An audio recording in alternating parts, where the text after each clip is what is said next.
பிலிப்பியருக்கு நிருபம் 2ஆம் அதிகாரம் 19 முதல் 23 வசனங்கள் வரைக்கும் தீமோத்தேயுவை குறித்து ஒரு சாட்சியை பவுல் எழுதுகிறார்.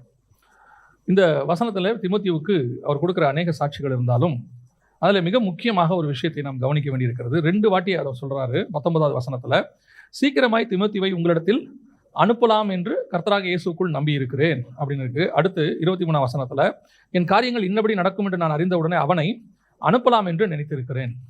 ஒரு தலைவரிடத்திலிருந்து இன்னொரு இடத்திற்கு ஒரு மனுஷனை அனுப்ப அவர் முயற்சி செய்கிறார். தன்னிடத்தில் இருக்கிற ஒருத்தனை அனுப்ப முயற்சி செய்கிறார்.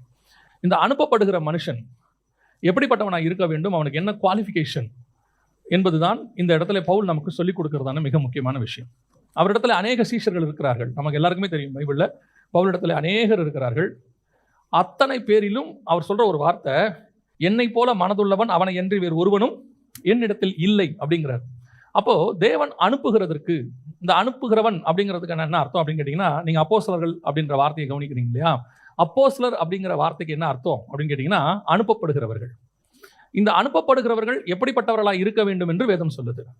இந்த அனுப்பப்படுகிறவர்கள் ரொம்ப முக்கியம். இப்போ உங்களையும் என்னையும் கர்த்தர் அனுப்பி இருக்கிறாரு. வசனம் சொல்லுது, நீங்கள் போய் சகல ஜாதிகளுக்கும் நீங்கள் போய் அப்படின்னா என்னன்னா, கர்த்தர் நம்மளை என்ன பண்றாரு?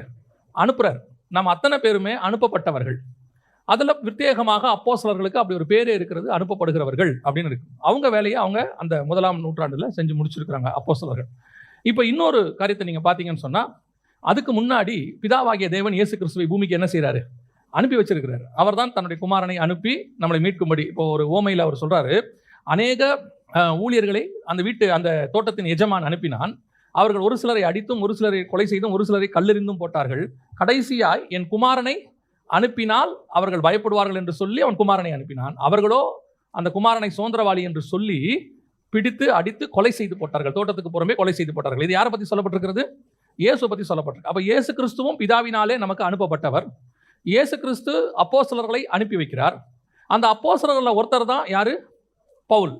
பவுல் ஒருத்தனை அனுப்புகிறார். அனுப்பும்போது இந்த குவாலிஃபிகேஷனை எதிர்பார்க்கிறார். அதாவது எல்லாரையும் எல்லா இடத்துக்கும் நம்ம என்ன பண்ணிட முடியாது? அனுப்பிட முடியாது. நம்மக்கிட்ட நிறைய பேர் இருப்பாங்க, அதனால எல்லாரையுமே எல்லா இடத்துக்கும் அனுப்பிட முடியாது. ஒரு சிலர்லாம் நம்ம அனுப்பினோம்னா அந்த வேலையை ஒழிச்சு கட்டாமல் விட மாட்டான்.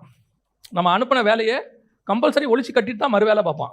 நம்ம அப்புறமா யோசிப்போம், நம்ம இவனை ஏன் அனுப்பினோம், இவனுக்கு பதிலாக அவனை அனுப்பி இருக்கலாமே அப்படின்னு. இந்த அனுப்பப்படுதல், அனுப்புகிறவன் அப்படிங்கிறதுக்கு மிக முக்கியமான குவாலிஃபிகேஷன் வேணும். எல்லாரையும் கர்த்தர் அனுப்புகிறது இல்லை. கர்த்தர் எல்லாரையும் அனுப்ப விரும்புகிறார், ஆனால் எல்லாரையும் என்ன இடத்துக்குள்ள அனுப்புகிறது இல்லை. இப்போ 2 பேர் தாவீதுக்கு செய்தி கொண்டு ஓடுறாங்க. உங்க எல்லாருக்கும் தெரியும். அந்த செய்தியை கொண்டு போகும்போது அப்சலோம் மரித்த செய்தியை என்ன செய்கிறாங்க? கொண்டு போய் சொல்லணும். ஓடும்பொழுது யோவாபுக்கு தெரியுது யாரை அனுப்பணும், யாரை அனுப்பக்கூடாது என்று தெரிகிறது. அவன் சொல்கிறான், நான் போகிறேன்றான். அவன் சொல்கிறான், இல்லை நீ போக வேண்டாம், அவன் போகட்டும் அப்படின்னு. ஏன்? அவனுக்கு செய்தியை எப்படி சொல்ல வேண்டும் என்று தெரியும். தாவீது கிட்ட போய் செய்தியை எப்படி சொல்லணும்னு தெரியும். ஏன்னா சவுல் இறந்துட்டான்னு ஒருத்தன் ஓடி போய் சொல்கிறான். அவனையே இவன் கொண்டுட்டான் தாவீது. அதாவது அபிஷேகம் பண்ணவர் மேல் நீ கைப்போட துணிகரம் வந்து என்னன்னு சொல்லி கொலை பண்ணிட்டான். அப்போ இவன் யோசிக்கிறான், யோவாபு எதிரி செத்ததுக்கே ராஜா இந்த மாதிரி ரியாக்ட் பண்ணான். இப்போ செத்துருக்கிறது யாரு? பையன். இப்போ போய் சொன்னா ராஜா எப்படி ரியாக்ட் பண்ணுவான்? அப்போ ராஜா கிட்ட அதை எப்படி சொல்லணும்னு இருக்கு. அந்த விஷயத்தை கன்வே பண்ணக்கூடிய ஆளு ராஜா கிட்ட சொல்றதுக்கு யோவாபு யோசிக்கிறான். அப்போ அவன் சொல்றான், இல்லை அவன் போகட்டும், நீ போகாத, உனக்கு சொல்ல தெரியாதுன்னு அவன் நினைக்கிறான். ஆனால் பின்னாடி ஓடினவன் செய்தியை சொல்லுகிறான். இந்த 2 பேர் அனுப்பப்பட்டு 2 பேர் சொல்ற செய்தியும் ஒரே செய்தி தான், ஆனால் சொல்லுகிற விதம் வேறு. அவன் வேற விதமா சொல்றான், இவன் வேற விதமா சொல்றான். அதே மாதிரி தான் கர்த்தர் நம்மகிட்டையும் செய்தி கொடுத்து அனுப்புறாரு. ஒவ்வொருத்தரையும் அனுப்ப விரும்புகிறார். ஆனால் அனுப்பப்படுகிற நாம் சரியாய் செய்தி கொண்டு போய் சேர்க்கிறோமா? ஒருத்தர்கிட்ட போய் கரெக்டாக சொல்றோமா? 2 காரியத்தை சொல்றோம், அதில் ஒன்று சொல்லிட்டு ஒன்று சொல்லாட்டி நம்ம என்ன சொல்கிறோம்? ஏன்பா 2 விஷயத்தை செய்ய சொன்னால் என்ன, ஒன்று மட்டும் செஞ்சுட்டு ஒன்று விட்டுட்டு வந்துட்டியே. நம்ம ஊரில் சாதாரணமாக சொல்லுவாங்க, அவன் பயங்கர அறிவாளிங்க, ரொம்ப ஷார்ப்பு, வெட்டிட்டு வானா கட்டிட்டு வந்துடுவான் அப்படிம்பாங்க. அவன் சொல்கிறதையும் செய்வான், சொல்லாததையும் சேர்த்து செய்வான், பயங்கர ஷார்ப் அப்படின்னு சொல்லுவாங்க. அப்போ அந்த அனுப்பப்படுகிறவன் எவ்வளவு எஃபிஷியண்ட்டாக இருக்கிறானோ அதற்கு ஏற்ற மாதிரி தான் அந்த விஷயமும் நடக்கும். அப்போ பவுல் பார்க்குறாரு, எங்ககிட்ட இருக்கிறதுலையே தி பெஸ்ட் யாரு அப்படின்னு பார்த்தீங்கன்னா தீமோத்தேயு தான்ப்பா இருக்கிறதுலையே பெஸ்ட்டு. அவனுக்கு சில குவாலிஃபிகேஷனை அவர் சொல்லுகிறாரு. இப்போ உங்களை என்னையும் கர்த்தர் அப்படித்தான் அனுப்புகிறார், அனுப்பி கொண்டு இருக்கிறார். அப்படி அனுப்பினதுனால தான் இன்ன வரைக்கும் நம்மளை இங்கே வந்து உட்காந்துருக்கிறோம். இப்போ நீங்களும் இங்கிருந்து போக வேண்டியவர்கள், உங்கள் வீட்டுக்கு இல்லை, தேவனுடைய காரியமாய் போக வேண்டியவர்கள். அப்போ அனுப்பப்படுகிற உங்களுக்கு என்ன குவாலிஃபிகேஷன் இருக்க வேண்டும் என்று கர்த்தர் பார்க்கிறார். முதலாவது வாசிங்க, பிலிப்பியருக்கு 2ஆம் அதிகாரம் 19வது வசனத்தை வாசிங்க.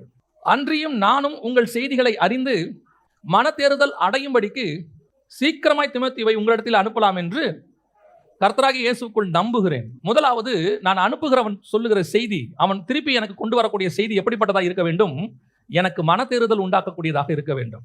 அவன் திருப்பி கொண்டு வரக்கூடிய செய்தி, இல்லை அவனை பற்றி நான் கேள்விப்படுகிற செய்தி எனக்கு துக்கத்தை உண்டாக்கக்கூடாது, வேதனையை உண்டாக்கக்கூடாது. நான் என்ன ரீசனுக்காக தீமோத்தேயு உங்ககிட்ட அனுப்புறேன் தெரியுமா? அவன் திரும்பி வரும்பொழுது எனக்கு என்னத்தை கொண்டு வருவான்?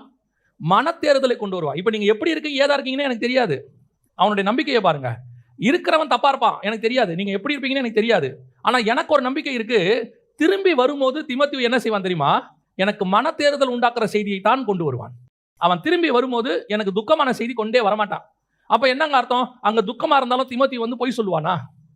அங்க தப்பா நடந்தாலும் தீமோத்தேயு வந்து ஐயோ இப்படி சொன்னா பவுல் வெசனப்படுவாரே அப்படின்னு சொல்லிட்டு பவுலுக்கு ஏத்த மாதிரி மாத்தி பேசுவானா? இல்ல பவுலுக்கு துக்கப்படக்கூடாது என்பதற்காக இல்லாத ஒரு காரியத்தை பவுலுக்கிட்ட சொல்லுவானா? கிடையாது. அப்ப இது என்ன குவாலிஃபிகேஷன்? நீங்கள் இன்னும் எப்படி இருக்கிறீங்கன்னு எனக்கு தெரியாது. நான் உங்களை தீமோத்தேயு தான் அனுப்பலானே இருக்கிறேன். ஆனா எனக்கு ஒன்று தெரியும், உங்ககிட்ட இருந்து தீமோத்தேயு எங்களுக்கு வரும்போது எனக்கு வரக்கூடிய செய்தி மனத்தேறுதல் உண்டாக்குற செய்தியாகத்தான் இருக்கும். இதுதான் தீமோத்தேயுவின் மேலே பவுல் வச்சிருக்கிறதான நம்பிக்கை.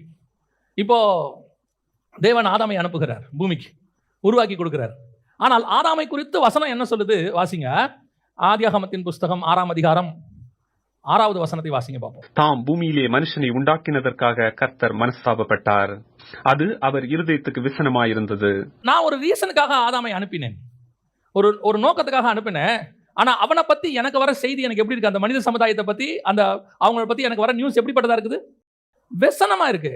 எனக்கு அவங்க சொல்ற காரியங்கள், எனக்கு வந்து அவங்கள பத்தி சொல்ற விஷயங்கள் எனக்கு விசனமா இருக்கு. நான் நல்லா தான் உண்டாக்குனேன், நான் சந்தோஷமா தான் உண்டாக்குனேன். கர்த்தர் தான் உண்டாக்கினதை பார்த்தார், எல்லாம் எப்படி இருந்தது? நன்றா இருந்தது. நான் உண்டாக்குனது எல்லாமே எனக்கு சந்தோஷமா தான் இருந்துச்சு. நான் நல்ல நோக்கத்துக்கு தான் உண்டாக்குனேன். ஆனா ஒரு 1500 1650 80 வருஷம் கழிச்சு எனக்கு வரக்கூடிய செய்தி எப்படிப்பட்டதா இருக்கிறது? விசனமா இருக்கு. சோதோமை பத்தி எனக்கு வர செய்தி எப்படி இருக்கு? விசனமா இருக்குது. அவர் சொல்றாரு, இது உண்மைதானா? நான் இறங்கி போய் பார்க்கிறேங்கிறாரு. நான் எதிர்பார்க்கிற செய்தி வேற, என் இருதயத்துக்கு ஏற்ற செய்தி. ஆனால் எனக்கு வந்து சேரக்கூடிய செய்தி என்னை துக்கப்படுத்துகிறது. My expectation is different. What I expected. ஆனா கர்த்தர் எதிர்பார்க்கிறது வேற. இன்னைக்கு நம்ம அப்படின்னா என்ன அர்த்தங்க? அங்கிருந்து வரக்கூடிய செய்தி எல்லாம் நல்ல செய்தியா இருக்கணும் அப்படின்னா என்ன நீங்க விரும்புறீங்க? அப்படின்னா விசனமான செய்தி மட்டும்தான் இருக்கணுமா, வேற செய்தி இருக்கக்கூடாதா அப்படின்னு சொல்லி நீங்க கேட்டீங்கன்னு சொன்னா, தேவன் ஒரு காரியத்தை நம்ம கிட்ட எக்ஸ்பெக்ட் பண்றார். என்ன? நான் அனுப்புகிற இடம் தப்பான இடம் தான். நான் அனுப்புகிற இடத்துல தப்பு இருக்கும், அங்க மேபி ராங்கான சம்பவங்கள் நடக்கும். ஆனா நான் அனுப்புகிற ஆள் திரும்பி வரும்போது எனக்கு நல்ல செய்தியை கொண்டு வர வேண்டும். அப்படியானால் அந்த தப்பை சரி பண்ணி எங்கிட்ட நியூஸ் வரும்போது அது நல்ல செய்தியாகத்தான் இருக்க வேண்டும். ஏன் அவன் என்ன நினைக்கிறான்? நான் திருப்பி ராஜா கிட்ட போக போறேன், நான் ராஜா கிட்ட போகும்போது என் ராஜாவின் காதுகளில் விழுகிற செய்தி என்னவா இருக்க வேண்டும்? நல்ல செய்தியா இருக்க வேண்டும். அப்படின்னா என்ன பண்ணோம்? என் ராஜாவுக்கு துக்கமான செய்தி போகக்கூடாது என்றால் இங்க இருக்கிற தப்பை நான் சரி பண்ணிட்டேன்னா எனக்கு மீண்டும் நான் போகும்போது நான் தைரியமா சொல்லுவேன், ராஜா எல்லாரும் அங்க கரெக்டா இருக்கிறாங்க, ராஜா எல்லாம் சரியாயிருச்சு. ஏம்பா நீ போகும்போது எப்படி இருந்தாங்க? போகும்போது எப்படி இருந்தாங்களோ இல்ல ராஜா, இப்போ எல்லாம் பர்ஃபெக்ட். நீங்க விரும்பினபடி ஜனங்கள் இருக்கிறார்கள். இயேசு கிறிஸ்து பூமிக்கு வரும்பொழுது இந்த பூமியானது கெட்டு போயிருந்தது. பூமி இருண்ட காலம். வசனம் சொல்லுது, இருள் இருக்கிற ஜனங்கள் பெரிய வெளிச்சத்தை கண்டார்கள். இயேசு வரும்போது பூமி டோட்டல் டார்க்னஸ், முழு டார்க்னஸ்ல இருந்துச்சு. ஒரு பெரிய ஊழியக்காரர் அமெரிக்காவில், மேரிஸ் அலோன் நினைக்கிறேன் அவருடைய பேரு, சில வருஷங்களுக்கு முன்பாக, ஒரு 30 வருஷத்துக்கு முன்பாக, 30-40 வருஷத்துக்கு முன்பாக அவர் வந்தபோது நடந்த சாட்சியை நான் கேட்டேன். அவர் இந்தியாவுக்கு மேலே இறங்க வராரு ஃப்ளைட்டில். வரும்போது அவர் சொன்ன ஒரு வார்த்தை, சாட்சி வந்து சொன்னாராம், while entering into the Indian airspace, அந்த பக்கத்தில் நான் வரும்போது நான் பார்க்கிறேன் இந்தியா முழுக்க இருளில் இருக்கிறது. இந்தியா எப்படி இருக்குது? எனக்கு ஒரு அந்தகாரத்தில் இருக்கிறதை நான் பார்க்கிறேன் அப்படின்னு சொன்னார். ஆனால் அந்த மனுஷன் ஊழியத்தை முடித்து விட்டு போகும்போது மிகப்பெரிய வெளிச்சத்தை இந்தியாவுக்கு கொடுத்து விட்டு திரும்பி போனார். மிகப்பெரிய மாற்றத்தை உண்டாக்கி விட்டு போனார். நான் போகும்போது அந்த இடம் எப்படி இருக்கிறது என்பது முக்கியம் அல்ல, நான் திரும்பி போகும்போது அந்த இடம் எப்படி இருக்கிறது என்பதுதான் கர்த்தர் என்னிடத்தில் எதிர்பார்க்கிற செய்தி. நான் போகிற இடமெல்லாம் நல்ல இடத்துக்கு தான் போவேன்னா கர்த்தர் அதுக்கு தேவையில்லை, நம்ம தேவையே இல்லை, யார் வேணாலும் போவாங்க. நான் உங்களிடத்துல நான் தீமோத்தேயுவை அனுப்ப போகிறேன். ஆனால் எனக்கு ஒரு நம்பிக்கை இருக்கு, தீமோத்தேயு வரும்போது எனக்கு ஆறுதல் கொடுக்கிற செய்தியை தான் கொண்டு வருவான், துக்கம் கொடுக்கிற செய்தியை கொண்டு வரவே மாட்டான். இன்னைக்கு நம்ம கிட்ட இருக்கக்கூடியதான ஒரு குவாலிட்டி என்ன, அல்லது நம்ம கிட்ட இருக்கக்கூடியதான ஒரு சால்ஜாப்பு என்ன, எக்ஸ்கியூஸ் என்ன? ஐயோ அது பயங்கரமான விக்கிரக கோட்டைங்க, எங்க போங்க நாங்கள் மினிஸ்ட்ரிக்கு போறதுலாம் சொல்லுவாங்க, இது மோசமான இடங்க, இங்க மினிஸ்ட்ரியே பண்ண முடியாது, இங்க எதுவுமே செய்ய முடியாது. அப்ப நீங்க என்ன எதிர்பார்க்குறீங்க? எல்லாம் பர்ஃபெக்டா இருந்தா நாங்கள் நிம்மதியா ஊழியம் பண்ணுவோம். அப்படியா? அப்புறம் எதுக்கு அங்க ஊழியம்? ஊழியங்கிறது என்ன? இருளில் இருக்கிற ஜனங்கள் பெரிய வெளிச்சத்தை பார்ப்பது. எதுக்கு உங்களை அந்த இடத்துக்கு கொண்டு வராரு? ஆண்டவர் எதுக்கு தான் என்னை இங்க கொண்டு வந்தாருன்னே தெரியல. பல நேரத்தில் கர்த்தர் உங்களை, நீங்கள் ஆண்டவருக்கு தான் காத்திருப்பீங்க. காத்திருந்து, ஒரு உதாரணத்துக்கு நான் சொல்கிறேன், காத்திருந்து ஒரு திருமணம் பண்ணுவீங்க. ஆனால் நீங்கள் போகிற இடம் இருக்குல்ல, அது இருளாக இருக்கும், அந்தகாரமாக இருக்கும். இப்போ நாம் என்ன சொல்லுவோம்? கர்த்தர் எதுக்காக என்னை இப்படி அனுமதிச்சார்? ஒருவேளை தேவசித்தம் இல்லையோ, ஒருவேளை ஆண்டவர் என்னை இங்கே கொண்டு வந்து இப்படி பிடிச்சி கொடுத்துட்டாரோ, நான் ஏன் இப்படி நடந்தது, எதுக்காக இப்படி நடந்தது? ஆண்டவர் என்ன சொல்கிறாரு? எனக்கு தெரியாமல் இது நடக்கலை. நான் நினச்சிருந்தா அதை என்ன பண்ணியிருப்பேன்? நடக்கும்போதே தடுக்க என்னால் முடியும். பாபேல் கோபுரத்தை கட்டுறதை தடுத்தேன் நான், உன் குடும்பத்தை கட்டுறதை தடுக்க மாட்டேனா? அவ்வளோ பெரிய கோபுரத்தை தடுத்துட்டேன், உனக்கு ஒரு கல்யாணம் நடக்கும் போது தடுக்க மாட்டேன். தடுக்க முடியாதா? ஆண்டவர்கிட்ட அப்படி ஒரு வழியே இல்லையா? ஆண்டவர் நினைச்சாருன்னா எதை வேணாலும் செஞ்சிருவாரு. சர்வ வல்லமை உள்ள தேவன். சீரியர் பாளையத்தையே ஒரு நாள் நைட்டில் க்ளோஸ் பண்ணி அமுச்சு விட்டாரு. உங்களுக்கு கல்யாணம் நடக்கிறத தடுக்க மாட்டாரா? ஏன் அனுமதி கொடுத்தாரு? ஒரு காரணம் நான் சொல்றேன். இது ஒரு காரணம், ஒரு வகையான காரணம். அங்கே இருள் இருக்கிறது என்று கர்த்தருக்கு தெரியும். ஆனால் நீ போனால் எனக்கு ஆறுதல் செய்தி அந்த குடும்பத்திலிருந்து கொண்டு வருவாய் என்கிற நம்பிக்கையில் நான் உன்னை அங்கே அனுப்பி வைத்திருக்கிறேன். You can change that family. உன்னால் அந்த குடும்பத்தை மாற்ற முடியும். ஐயோ இங்க பயங்கர அந்த காலம், பிரச்சனை, போராட்டம், இங்க இருக்கவே முடியாது. கர்த்தர் சொல்றார், தெரியும் எனக்கு, தெரிஞ்சுதான் உன்னை கொண்டு போய் நடுவில் உட்கார வச்சிருக்கிறேன். ஏன் நடுவில் உட்கார வச்சிருக்கிறேன்? அந்த இடம் தப்பா இருக்கு. ஆனா ஒரு நாள் நான் வரும்பொழுதோ அல்லது நீ என்னிடத்தில் வரும்பொழுதோ ஒரு ஆறுதல் செய்தி வரும். அந்த முழு குடும்பமும் ரட்சிக்கப்பட்டு விட்டது என்று கர்த்தர் உன் மூலமாக அந்த செய்தியை கொண்டு வருவார். அதுக்கு தான் கர்த்தர் உங்களை அனுப்பி வச்சிருக்கிறார். கர்த்தர் எல்லா இடத்தையும், இப்ப பாருங்க, ராணுவத்தை எங்க அனுப்புவாங்க? கண்டிப்பா எங்க பிரச்சனை இருக்குதோ அங்க ராணுவம் இருக்கும். எங்க பார்டர் பிரச்சனை இருக்குதோ அங்க ராணுவம் கண்டிப்பா இருக்கும். தேடி பிடிச்சி அனுப்புவாங்க. இப்ப மணிப்பூர்ல போய் பாருங்க, முழுக்க ராணுவம் இருக்கு. எதுக்கு அங்க அனுப்புறாங்க? பேட்ச் பேட்சா போயிட்டு இருக்கு ராணுவம். இப்ப எல்லா பக்கத்துல இருந்தோம். எதுக்கு போகுது? பிரச்சனை இருக்கு, அதனால ராணுவம் போகுது. கர்த்தர் எதுக்கு என்ன அனுப்புறாரு? பிரச்சனையே இல்லாத இடத்துல சுமூகமா சந்தோஷமா வாழ்றதுக்கு என்ன அனுப்புறாரா? அதுக்கு தானா? அப்படின்னா இஸ்ரவேல் ஜனங்களை கானான் தேசத்துக்கு எதுக்கு அனுப்புறாரு? அங்க போன உடனே கானான் தேசத்துல என்ன பண்ணிருக்கணும் ஆண்டவர்? போங்க, நான் எல்லாத்தையும் ரெடி பண்ணி வச்சுட்டேன், என்ன இருக்கு, நீங்க உள்ள போய் ஒவ்வொருத்தரும் அவங்க வீடை தேடி பிடிச்சி அட்ரஸை கண்டுபிடிச்சு வாழ வேண்டியது மட்டும்தான் பாக்கி. அப்படியே எல்லா வீடும் கட்டி அட்ரஸை போட்டு வச்சிருக்கிறேன். ரூபன் கோத்திரத்துக்கு மூத்த பையனுக்கு பேர் போட்டு வச்சிருக்கேன், நீ போய் உள்ள உட்காந்து, அப்படியே சொன்னாரு. நீ போய் வசனம் வாசிங்க, அழகா இருக்கும் பாருங்க. நியாயாதிபதிகளின் புஸ்தகம் 3ஆம் அதிகாரம் 1, 2, 3 வசனம் வாசிங்க பார்ப்போம். கானான் தேசத்தில் நடந்த சகல யுத்தங்களையும் அறியாதிருந்த இஸ்ரவேலராகிய அனைவரையும் சோதிப்பதற்காகவும், இஸ்ரவேல் புத்திரரின் சந்ததியாரும் அதற்கு முன் யுத்தம் செய்ய அறியாதிருந்தவர்களும் அவைகளை அறியும்படி பழக்குவிப்பதற்காகவும் கர்த்தர் விட்டு வைத்த ஜாதிகள் யாரென்றால், அப்ப கர்த்தர் ஒன்றும் ரொம்ப பீஸ்ஃபுல்லா வைக்கல கானானே. பாலும் தேனும் ஓடுகிற தேசம்தான், ஆசீர்வாதமான தேசம்தான், தலைமுறை தலைமுறையாய் நீ குடியிருக்க போற தேசம்தான். கர்த்தர் அப்படித்தான் பிடிச்சி கையில கொடுக்குறாரு. ஆனா உள்ள போனா கர்த்தர் சில ஜாதிகளை விட்டு வைத்திருக்கிறார். எதுக்கு விட்டு வச்சிருக்கிறாரு? சண்டை போடுறதுக்கு. எதுக்கு சண்டை போடணும்? நீ யுத்தத்துக்கு பழக்க வைப்பதற்காக. கர்த்தர் ஏதோ ஒரு காரியத்தையும் நம்மை அனுப்பும் பொழுது இப்ப என்ன வரும்? ஒரு காலகட்டம் வரும், எல்லா ஜனங்களையும் துரத்தியாகி விட்டது, தேசம் வசமாகி விட்டது, எல்லைகளை சுதந்திரித்து விட்டோம் என்கிற நல்ல செய்தியை இஸ்ரவேல் ஜனங்கள் கொண்டு வருவார்கள் என்கிற நம்பிக்கை தேவனுக்கு இருந்தது. கர்த்தர் விரும்புகிறது அதுதான். God send you to the particular place. குறிப்பிட்ட இடத்துக்கு உன்னை அனுப்புகிறார். எதுக்கு? சொபிஸ்டிகேட்டடா வாழ்றதுக்கு இல்ல. கர்த்தர் யுத்தத்துக்கு பழக்க வைப்பார். எதுக்கு உன்னை அங்க அனுப்புகிறார்? நீ போய் அந்த இடத்தை சரி பண்ணி எனக்கு ஒரு ஆறுதலான செய்தியை கொண்டு வருவாய். அங்க இருக்கிறவர்களை நீ எனக்காக திருப்பினாய், எனக்காக மாற்றினாய். அந்த இடம் மாறிவிட்டது. ஒரு பெரிய கம்யூனிஸ்ட் தேசத்துல ஒரு தேவ மனுஷனை கர்த்தர் அனுப்புகிறார். அனுப்புனா அந்த தேவ மனுஷன் போகும்போது கர்த்தர் சொல்றாரு, 100 பைபிள் எடுத்துட்டு போன்னு சொல்லி. பைபிள் உள்ள வச்சிருந்தாலே அவனுக்கு கொண்டுடுவாங்க. அப்படி ஒரு தேசம். 100 பைபிள் எடுத்துட்டு போன்றார் ஆண்டவர். எப்படி எடுத்துட்டு போறது? ஆண்டவர் சொல்றாரு, பெட்டியில வச்சு எடுத்துட்டு போ. வெறும் பெட்டியில எடுத்துட்டு போ. ஆண்டவர் லீட் பண்றாரு. இவர் பெட்டியில வச்சு அப்போ உள்ள ஒரு கார்ல பின்னாடி டிக்கியில வச்சு கொண்டு போறாரு. போகும்போது இவருக்கு பக்கு பக்குன்னு இருக்குது.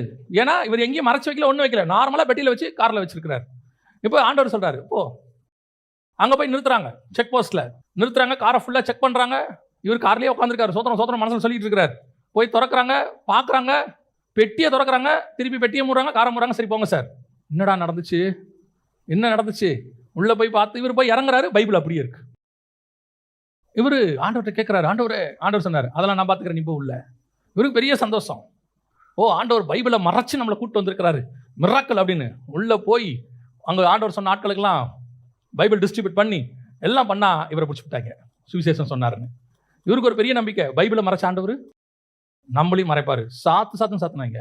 ஆண்டவரே, பைபிளையே மறைச்சு மொத்தமாக கூப்பிட்டு வந்து எதுக்கு இவனுங்கிட்ட என்ன பிடிச்சி கொடுக்கத்தானா? சில நேரத்தில் ஆண்டவர் பார்த்தீங்கன்னா அமைதியாக இருப்பார். நீங்கள் கேட்குற நேரத்துக்குலாம் பதில் உடனே வராது. நம்ம எக்ஸ்பெக்ட் பண்ணுற நேரத்துக்கு இதோ என் நேசகுமாரன், இவரில் நான் பிரியமாக இருக்கிறேனுங்கிற சத்தம்லாம் ஒன்றும் கேட்காது. அமைதியாக இருக்கும். இவரும் எதுக்கு ஆண்டவர் என்ன பிடிச்சி கொடுத்தீங்க, பைபிளெல்லாம் காப்பாற்றுனீங்க, என்ன பிடிச்சி கொடுத்தீங்களே அப்படின்னு சொல்லிட்டு பிடிச்சாரு. உள்ளே வச்சாங்க, அடித்தாங்க, போட்டு 1 மாசமா உள்ளே இருக்காரு. அப்பொழுது ஒரு ரஷ்ய அதிகாரி வந்து கேட்டான், எதுக்கு இந்த மாதிரி அடி வாங்குற, ஏன் இவ்வளோ கஷ்டப்படுற, எதுக்கு நீ இப்படி பண்ணணும், இந்த இயேசு உனக்கு அப்படி என்ன தான் பண்ணார், இந்த 1 மாசமா நாங்கள் ஒன்று அடிக்கிறோம், உன்னை காப்பாற்றினாரா அப்படின்னும் போது இவருடைய சாட்சியை அவருக்கு சொல்ல தொடங்கினார். அந்த அதிகாரிக்கு சொல்ல தொடங்கினார். அந்த அதிகாரி கொஞ்சம் கொஞ்சமாக இவனோட டெய்லி பேச ஆரம்பித்தான். டெய்லி வந்து கடைசியில் அந்த அதிகாரி ஆண்டவரை ஏற்றுக்கொண்டான். அந்த அதிகாரி இவர் கையாலே ஞானஸ்நானம் எடுத்தார். கர்த்தர் சொன்னார், இதுக்கு தான் உன்னை நான் பிடிச்சி கொடுத்தேன், எனக்கு தெரியும் நீ திரும்பி வரும்போது எனக்கு ஒரு நல்ல செய்தியை நீ கொண்டு வருவாய் என்று சொல்லி.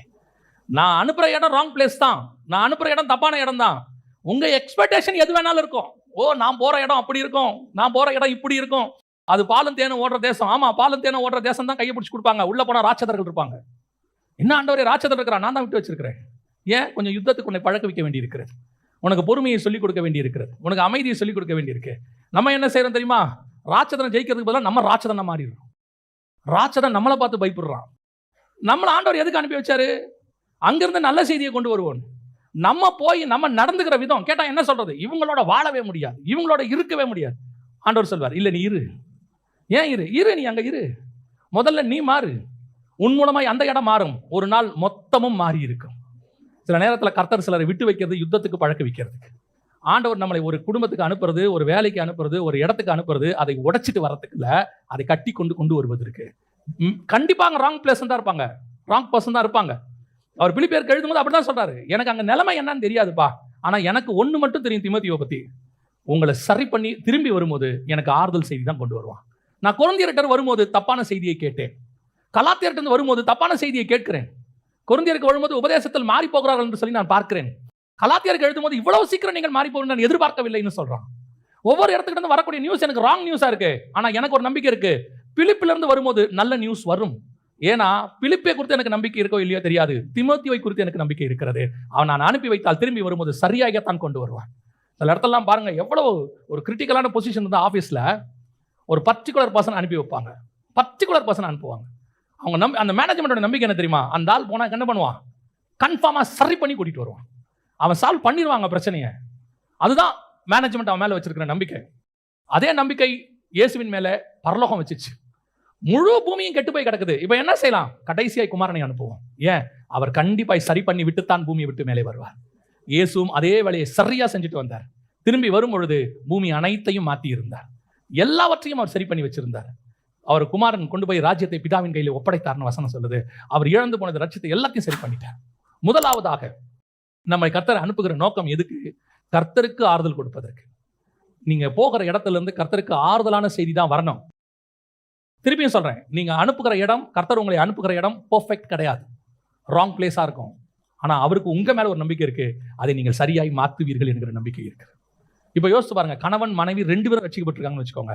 2 பேரையும் கர்த்தர் இணைக்கிறாரு. ஆனா வர்ற இடம் 2 எப்படி இருக்கும், ராங்கா தான் இருக்கும். ஆனா 2 பேரும் சேர்ந்து சரி பண்ண அந்த இடம் என்ன ஆகும், சீக்கிரம் சரியாயிரும். ஒரு ஆள் சரி பண்றதுக்கு 2 பேரும் சேர்ந்து சரி பண்ணா சீக்கிரம் சரியாயிரும். அவ்வளவுதான் விஷயம். 2வது, தீமோத்தேயுவை அனுப்புகிறதுக்கு என்ன காரணம், வாசிங்க 20வது வசனம் வாசிங்க. அதேனென்றால் உங்கள் காரியங்களை உண்மையாய் விசாரிக்கிறதற்கு என்னைப் போல மனதுள்ளவன் அவனையன்றி வேறொருவனும் என்னிடத்தில் இல்லை. 2வது, அனுப்பப்படுகிறவனுக்கு இருக்கக்கூடியதான மிக முக்கியமான விஷயம் என்ன அப்படின்னா, உண்மையாய் விசாரிக்கிற சுபாவம் என்ன இருக்கணும், உண்மையா விசாரிக்கணும். சிலர் விசாரிப்பாங்க, ஆனா அந்த விசாரணைக்கு பின்னாடி என்ன இருக்குன்றது ரொம்ப முக்கியம். சிலர் கேஷுவலா விசாரிச்சுட்டு விட்டுருவாங்க. அந்த உண்மையாய் விசாரிக்கிறதுங்கிறது தான் ரொம்ப முக்கியம். ஆண்டவர் எக்ஸ்பெக்ட் பண்றது. உண்மையா விசாரிக்கிறதுனா என்ன அப்படின்னு கேட்டீங்கன்னா, இப்போ நான் ஒரு உதாரணத்துக்கு சொல்றேன். மணிப்பூருக்கு ஒரு ஊழியத்துக்கு போயிட்டு வரோம். வரும்போது 2 விதமான மக்களை பார்க்கிறோம். 2 விதமான மக்கள். ஒரு குரூப், என்ன பிரதர் மணிப்பூர் போனீங்களாமே, ஆமாம் போயிட்டு வந்தோம், எப்படி இருக்காங்க மக்கள் எல்லாரும், அங்கே பிரச்சனைகள் இருக்குது, ஜனங்கள் சபைகள் கொஞ்சம் பாதிக்கப்பட்டிருக்கு, ஜனங்கள் கொஞ்சம் தேவைகள் இருக்காங்க, நம்ம சந்திச்சோம் எல்லாம் சொல்கிறோம். ஓ அப்படியா, சோம் பண்ணுவோம், அவ்வளோதான். இவருடைய விசாரணை என்னவாயிருச்சு, முடிஞ்சிருச்சு. இப்போ இவருடைய விசாரணைக்கு பின்னாடி என்ன இருந்துச்சு, இவருடைய விசாரணைக்கு பின்னாடி என்ன இருந்துச்சு, சும்மா ஒரு பேருக்கு விசாரிச்சாச்சு, அவ்வளோதான். அந்த 4 உச்சி கொட்டினார்ல, இதுதான் அவருடைய பரிதாபம். மணிப்பூர் மேலே அவருக்கு பாரம் எவ்வளோ இருந்துச்சு. நான் ஒரு எக்ஸாம்பிளுக்கு இப்போ மணிப்பூர்ன்றதுனால சொல்கிறேன், பொதுவாக சொல்கிறேன். எந்த ஒரு விசாரணையுமே, இப்போ ஒருத்தர் நமக்கு தெரிஞ்ச ஒருத்தர் பாதிக்கப்பட்டாங்க, உடனே அவங்க என்னாச்சு, அவங்களுக்கு அடிக்கப்பட்டாலாம், அப்படியா பாவம். சரி, அப்புறம் எப்போ சாப்பிட போகிறோம்? இவ்வளோதான் இவன் விசாரிப்பு. இவனுடைய மொத்த விசாரிப்பு அவ்வளோதான். ஆனால் இதே மணிப்பூருக்கு இன்னொரு குரூப் இருக்கு. ஒரு ஊழியக்காரரை பார்த்தேன், நான் பார்த்ததை சொல்கிறேன், கோயம்புத்தூர்லேருந்து.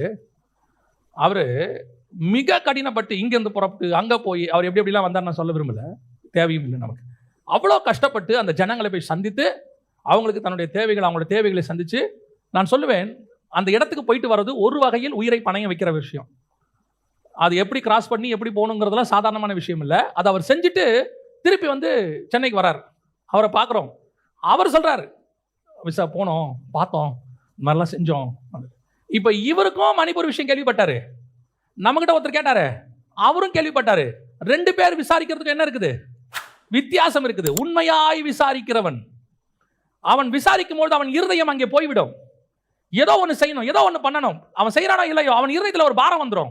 அவன் ஊக்கமா ஜெபம் பண்ணுவான், அழுவான், உபவாசிப்பான். ஏன்னா அவனால் அவ்வளோதான் முடியும்னு வச்சுக்கோங்க. எல்லாராலையும் எல்லாம் செய்ய முடியாது. எல்லாரும் அங்கே மணிப்பூருக்கு போயிட முடியாது. எல்லாரும் உதவி செய்யவும் முடியாது. எல்லாருக்கும் அப்படி வாய்ப்பும் இல்லை, அவங்க கிட்ட பலனும் இல்லை. ஆனா கேள்விப்பட்ட உடனே ஒரு ஃபாஸ்டிங் போடுறான் பாருங்க, உண்மையா அழுகுறான் பாருங்க. அதைத்தான் கர்த்தர் சொல்றாரு, உண்மையாய் விசாரிக்கிறவன். அவனுடைய விசாரணைக்கு பின்பாக ஒரு உண்மை இருக்கிறது. சிலர் தீர்ப்பை முடிவு பண்ணிடுவான், அதுக்கப்புறம் விசாரிப்பாங்க, சொல்லுங்க. ஆனா அவன் மைண்ட்ல ஏற்கனவே என்னவாயிருச்சு? தீர்ப்பை ரிஜிஸ்டர் பண்ணிட்டாங்க. இவருக்கு தான் சாதகமா நம்ம பேச போறோம்னு முடிவு பண்ணிட்டாங்க. நீங்க உட்காந்து நீங்க பேசுங்க, அவங்க கேட்டே இருப்பாங்க. நீங்க என்ன பேசினாலும் கடைசியா முடிவு யாருக்கு தீர்ப்பு கொடுப்பாங்க? இவங்க சைடு கூட. இதுக்கு பேர் என்ன கிடையாது? உண்மையான விசாரணை கிடையாது. உட்காந்து ரெண்டுத்தையும் கேட்கறது. சிலருடைய மைண்ட் எல்லாம் அப்படி ஆயிடும். ஃபர்ஸ்டே ஃபிக்ஸட், இவர் தான் சரி, இவர் தான் பக்கா. இவங்க என்ன சொன்னாலும் அவங்க மைண்ட் ஏறாது. இவங்க சைடு உண்மையாக இருக்கும். ஆனா கர்த்தருடைய விசாரணைன்னு ஒன்று இருக்குது. கர்த்தர் தான் நீதியாய் விசாரிக்கிறவர். அல்லேலூயா. வாசிங்க 68ஆம் சங்கீதம் 5வது வசனத்தை வாசி. தம்முடைய பரிசுத்த வாசஸ்தலத்துக்கு தேவன் திக்கற்ற பிள்ளைகளுக்கு தகப்பனும் விதவைகளுக்கு. அவருடைய விசாரணை எப்படி இருக்குதான்? ஒருத்தன் பாதிக்கப்பட்டானா தகப்பனா இருந்து விசாரிக்கிறாராமா. அவர் விசாரிக்கும் போது ஜட்ஜா இருந்து விசாரிக்கிறது ஒரு பக்கம், ஆனா பாதிக்கப்பட்டவன் சைடுல எப்படி இருக்கிறாராம்? தகப்பனை போல இருந்து விசாரிக்கிறாராம். பல நேரங்களில் நம்முடைய பாதிப்பு ஜனங்களுக்கு தெரியாது, நம்ம நியாயம் அவர்களுக்கு தெரியாது. சில நேரத்தில் நம்ம பண்றது எல்லாமே தப்பா தான் தெரியும். நம்ம எவ்வளவு செஞ்சாலும் அவங்களுக்கு தப்பா தான் தெரியும். ஆனா விசாரிக்கிறவர் ஒருத்தர் இருக்கிறார், விசாரித்து முடிவெடுக்கிறவர் ஒருத்தர் இருக்கிறார். நம்மளை அனுப்பி வச்சிருவாங்க, எல்லாம் பண்ணிடுவாங்க, நம்ம போய் எல்லா வேலையும் பண்ணிடுவோம். கடைசியாக என்ன தெரியுமா சொல்லுவாங்க? மேல இருந்து அந்த ஆள் ஒன்றும் சரியில்லைங்க, வேலையில்லைன்றுவான். நம்ம உண்மையாக தான் பண்ணியிருப்போம். அந்த போர்டு என்ன முடிவெடுக்கும் தெரியுமா? அந்த மேலே இருக்கிற டைரக்டர்ஸ் என்ன சொல்றாங்களோ அதை தான் அவங்க ஏற்றுப்பாங்க. உடனடியாக இவனை வேலையிலேருந்து தூக்கிடுவாங்க, உடனே தூக்கிடுவாங்க, விசாரிக்கவே மாட்டாங்க. உடனே பேப்பர், நீங்க ஒரு 3 மாசத்துக்குள்ள நீங்க உடனே ரிசைன் பண்ணிட்டுங்க, பேப்பர் போட்டுருங்க.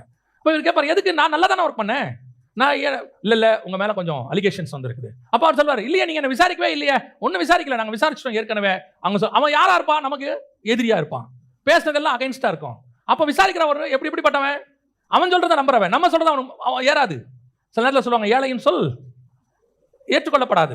சில நேரத்தில் அப்படி நம்ம ரிஜெக்ட் பண்ணிடுவாங்க, விசாரிக்காம ரிஜெக்ட் பண்ணிடுவாங்க. அப்ப ஆண்டவர் பார்க்கிறாரு, நான் அவர்கள் விசாரிக்கிற விதமாய் விசாரிக்கிறவன் அல்ல.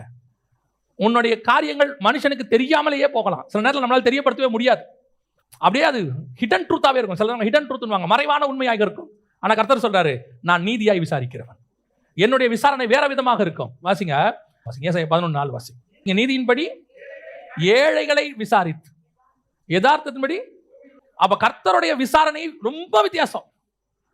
என்னுடைய பர்சனல் ஒப்பீனியன் என்ன ரீசன் அப்படின்னு சொன்னா, என்னுடைய நீதியை மனுஷனால் தீர்க்க முடியுமான்னு எனக்கு நம்பிக்கை இல்லை. அவங்க நல்லவங்க தான், பட் நான் சொல்றதை அவரால் முழுசா புரிஞ்சுக்க முடியுமான்னு தெரியாது. ஆனா எனக்கு ஒரு நீதியுள்ள நியாயாதிபதி இருக்கிறார், அவர் என்னை நீதியாய் விசாரிக்கிறவர்.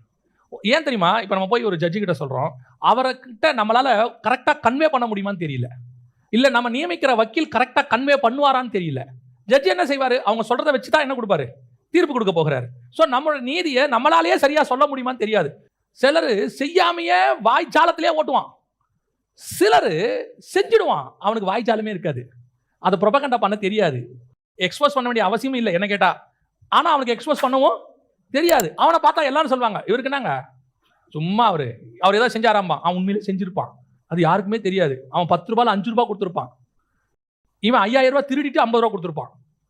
இவன் 5000 ரூபாய் திருடுனது தெரியாது, 50 ரூபா கொடுத்தது தெரியும். அவன் அவங்ககிட்ட இருக்க காசுல உண்மையா 5 ரூபா கொடுத்துருப்பான், அது வெளியவே தெரியாது. அப்போ என்ன ஆகும், ஒரு நாள் நம்முடைய நீதி மறைக்கப்பட்ட மாதிரி இருக்கும். நான் சொல்றதெல்லாம் உதாரணம். இதே மாதிரி நல்ல விஷயம் உங்கள் குடும்பத்தில் உங்களுக்கு நடந்திருக்கும். நீங்கள் செய்த நல்லது எதுவுமே கண்ணுக்கு தெரிஞ்சிருக்காது. நீங்கள் மாதம் மாதம் ஏதாவது உங்கள் வீட்டுக்கு செய்வீங்க, உங்கள் அண்ணனுக்கு செய்வீங்க, தம்பிக்கு செய்வீங்க, அது வரவே வராது. அவன் திடீர்னு 1 கிலோ ஸ்வீட் வாங்கிட்டு வருவான். என்ன சொல்லுவாங்க தெரியுமா? அவன் வரும்போதெல்லாம் ஸ்வீட் வாங்கிட்டு வருவான் தெரியுமா? இது வெறும் கையை வீசிட்டு வரும். அந்த குடும்பத்துக்கு அரிசி நம்ம தான் வாங்கி போட்டிருப்போம், அது யாருக்குமே தெரியாது. அந்த ஒரு ஸ்வீட் இருக்குல்ல, அதுவும் அவனை எப்படி எடுத்துகிட்டு வருவான் தெரியுமா? எல்லார் எதுலையும் கவரில் பிடிச்சி தூக்கிட்டு வருவான். நம்ம வாங்கி போடுற அரிசியை நம்மளே கொண்டாட மாட்டோம், எவனா கொண்டாந்து போட்டு போயிருப்பான். நம்ம கொண்டு வந்து ஒன்றுமே தெரியாது. பார்க்குறவங்களுக்கு எப்படி இருக்குன்னு தெரியுமா? இதென்ன சும்மா இருந்தாலும் எதுவுமே செய்யலை. ஆனால் ஒருத்தர் மேலே உட்காந்து எப்படி விசாரிக்கிறேன்னா, நீதியின்படி ஏழைகளை விசாரிக்கிறவர். அப்படியே உட்காந்து பார்த்துட்டே இருப்பாரு. நான் உங்களுக்கு சொல்கிறேன், நீங்கள் உண்மையாய் செய்யுங்கள், அதை மற்றவர்கள் பார்க்க வேண்டும் என்று எதிர்பார்க்காதிருங்கள், அவர்கள் அங்கீகரிக்க வேண்டும் என்றும் எதிர்பார்க்காதிருங்கள். நமக்கு நியாயம் செய்கிறவர் ஒருத்தர் இருக்கிறார். நம் கிரியைக்கு தக்கதான பலனை அவர் கொண்டு வந்துட்டு இருக்கிறார். நான் செஞ்சேங்க, என் குடும்பத்துக்கு நிறைய செஞ்சேன், ஆனால் யாருமே எனக்கு மதிக்கல, யாருமே எதுவுமே செய்யல அப்படின்னு நம்ம சொல்லிட்டே இருக்கிறோம்ல.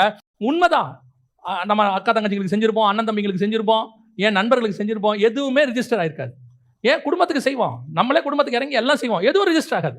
சிலர் செய்யறது வெளியே நல்லா தெரியும், நம்ம செய்யறது சில நேரத்தில் தெரியாது. அப்போ என்ன சொல்லுவாங்க, அது ரிஜிஸ்டர் ஆகாததுனால நம்மளை பற்றி பேசும்போது நமக்குன்னு நியாயம் பேசுறதுக்கு ஒருத்தருமே இருக்க மாட்டான், ஒன்றும் இருக்க மாட்டான். ஆனால் ஒருத்தர் நியாயம் தீர்ப்பார். அவர்கிட்ட எல்லாமே ஜீவ புஸ்தகத்தில் அப்படி எழுதி வச்சிருக்கிறார், லைனாக எழுதி வச்சிருக்கிறார் வரிசையா. நீ என்னென்னலாம் பண்ண, மனுஷன் உன்னை எப்படிலாம் ரிஜெக்ட் பண்ணா, நீ செய்யறது எதெல்லாம் மனுஷன் கணக்கில் வரல, ஆனால் அத்தனையும் என் கணக்கில் வந்திருக்கு. அதுக்கு தான் ஆண்டவர் சொல்றாரு, நான் வரும்போது அவன் கிரியைக்கு தக்கதான பலன் என்னோடு கூட வருகிறது.